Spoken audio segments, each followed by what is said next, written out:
PT, going after a little bit of TZ1A, hip mobility, thoracic spine mobility, foot and ankle mobility, work to provide optimal loading for optimal exploding.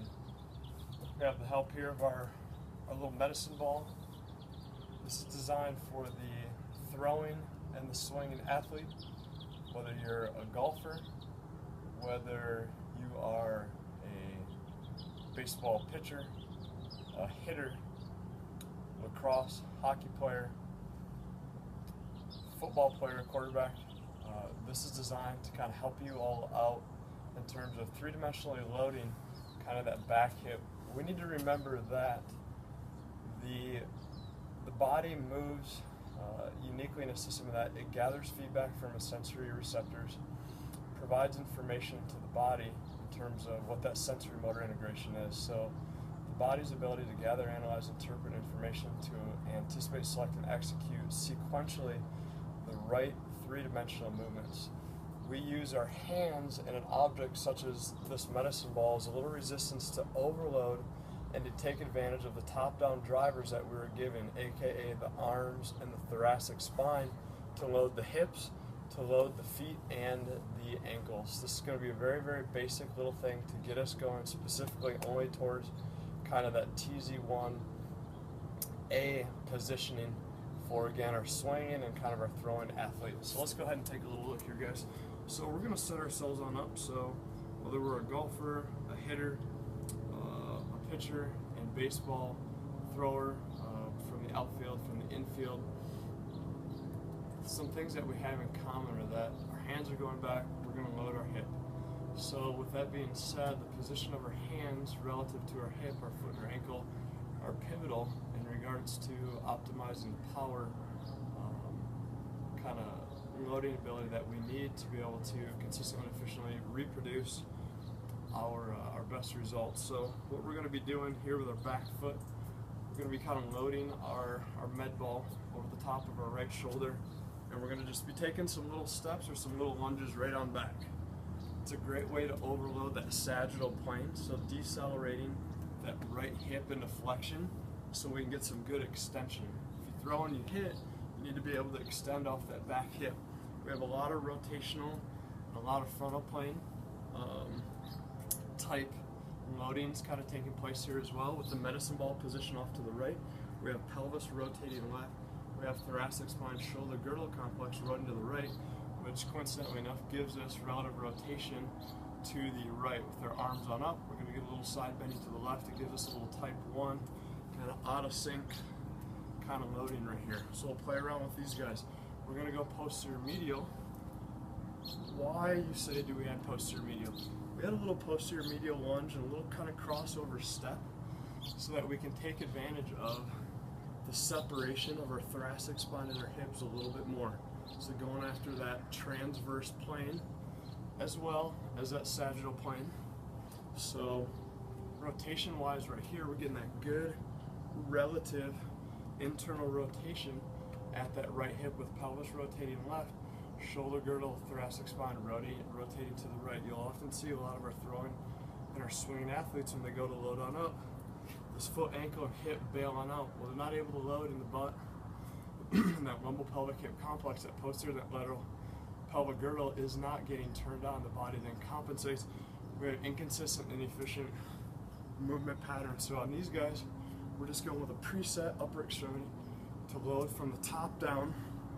We'll get to all the kind of the cool, fancy unloading stuff and some further issues, such as kind of our golfers. We're going to add some golf clubs, we're going to add some bats for our swingers, some footballs, and also some baseball gloves.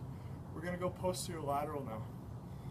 So with that, we have a little posterior lateral kind of lunge. We have a little preset upper extremity. Preset that guy right there. Kind of make the loading a little bit more easier. And with that, we have a little more frontal plane kind of load right here as we would transition to our TZ1B and TZ1C portions of swinging and throwing. So a little more frontal plane. We've got some great separation of the upper, kind of the upper and lower trunk with the hips. We have pelvis rotating to the left, again, shoulder girdle rotating to the right. So there's our posterior, posterior medial, posterior lateral. We'll then also go with our preset. We're gonna go with just kind of a little step across, a little anterior medial kind of step across, that right foot pointed forward like 12 o'clock on a clock. You're taking that left foot, crossing him over, and you're toeing in. So essentially you're taking that whole posterior pelvic girdle, stretching out all of that tissue.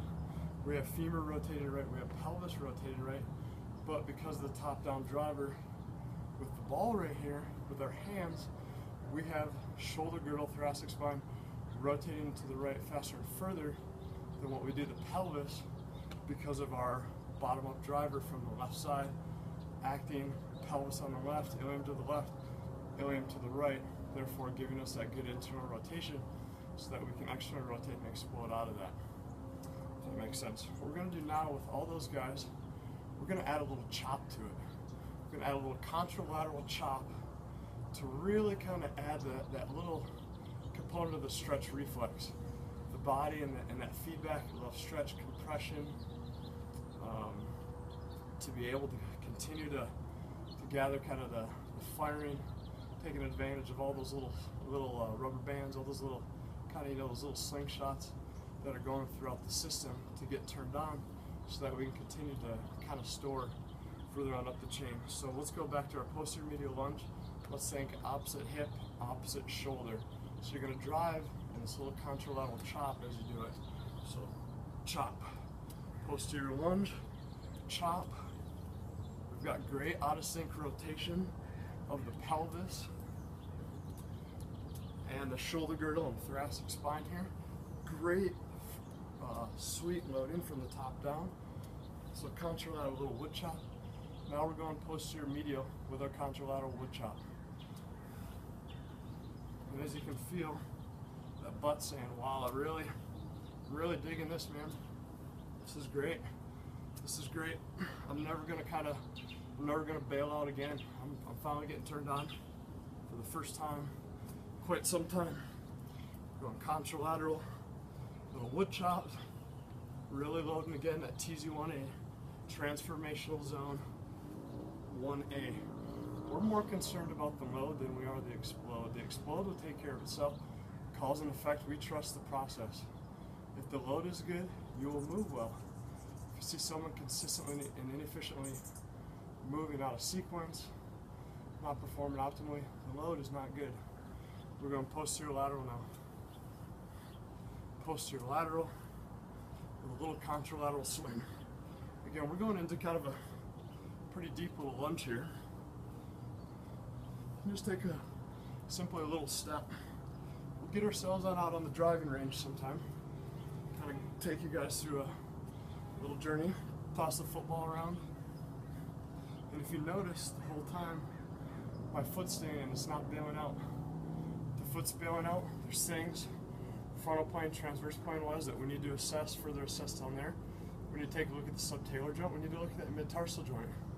Is the midfoot and the rear foot able to kind of separate from each other? Hip-wise, has a great big deal to do with what's going on at the hip based on what's happening at the foot. Again, bailing out at the foot and the ankle, we need to kind of look down there. We also need to go up to the hip, but then also, for crying out loud, scapula-thoracic junction and thoracic spine. If we don't have the mobility in that thoracic spine, if we don't have the mobility in the scapula, therefore the scapula-thoracic joints, we're not going to be able to load that butt and that hip. Everything will bail out to kind of make up for a deficit and not being able to load. We need to look at the whole